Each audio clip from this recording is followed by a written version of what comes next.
Hi folks, and welcome to this week's edition of Diversity Matters, a video series where I touch on matters relating to diversity and inclusion because diversity and inclusion should matter to all of us. Now, a question I've been asked recently is, all right, we'd like to be more diverse. Where do we even start?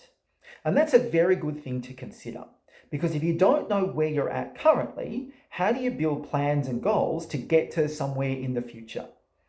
So one really simple thing that I would suggest everybody does is do a diversity audit of your workspace and your systems and your processes.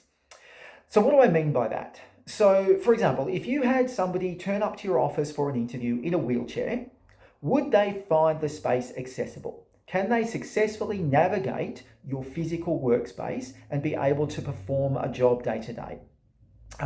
If you had somebody who was neurodiverse, who maybe had a light or a sound sensitivity, is there a quieter space in the office where they can work and perform at optimum levels? If you don't know what the existing landscape looks like, you won't know the things you need to consider when you're trying to hire a more diverse workforce. It might show you that there are things that you need to change. It might mean that you need to consider what kinds of diversity you could accommodate successfully in your business. But if you don't understand that, then it won't matter what you do in terms of targeting people. You won't have a space that's inclusive where they feel they can be successful and want to stay long term.